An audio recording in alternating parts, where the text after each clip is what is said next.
Hey, y'all doing? This Rob Burnham, aka Preacher Man R&B, and this is another episode of Retro TV 91. This time I'm doing another episode of Arrow Reviews, and this time I'm reviewing Arrow Season 8, Episode 9. What happens on this week's episode is the backdoor pilot for Arrow and the Daenerys that is supposed to premiere next year. And what happens is Mia is in the future, and the future has been changed because Oliver made a new world, Earth Prime or whatever. And in this future, Mia's not the Green Arrow, and her and JJ's engaged, and JJ's not Deathstroke, and he's not evil.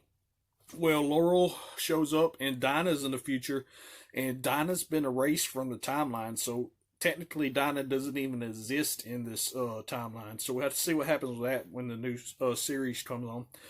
But she gets Dinah back, and they form the Canaries again, and they don't get Mia's help, and they bring back Mia's memories, and they use this ring that has some of John Jones' power. That way Mia can remember who she is. And this works, and at first she doesn't want to have nothing to do with it because she doesn't want to be the Green Arrow, because the last time she had that suit on, her father died, and she doesn't want to go through that again. Well, she agrees to help the Canaries out. And what happens is her friend Bianca has been kidnapped, and she come to find out she's been kidnapped by her ex-boyfriend Trevor, who is working for somebody else, this woman that's behind the scenes. So we'll have to see what happens with that. And he has this tattoo, and this tattoo is a symbol off the Hosen, and we find this out at the end of the episode at the same time Mia does. Well, what happens is this guy Trevor, who is, I'm guessing, is the current Deathstroke because he has the Deathstroke mask.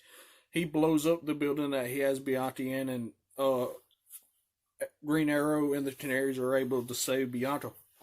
And at the end of the episode, somebody in a hooded figure, hooded cloak or whatever, has the same ring that Laurel had, and gives JJ back his memory. So JJ knows that he's Deathstroke. So we'll have to see what happens with that during the Green Arrow and the Canary series. But my question for y'all is, now that JJ has his memories back, how's that going to affect the new Green Arrows and the Canary series? And whenever that does come on, I will review that, so y'all be looking for that. As always, Preacher Man R&B signing out, guys. JG is awesome. This has been another episode of Retro TV 91. See you next time.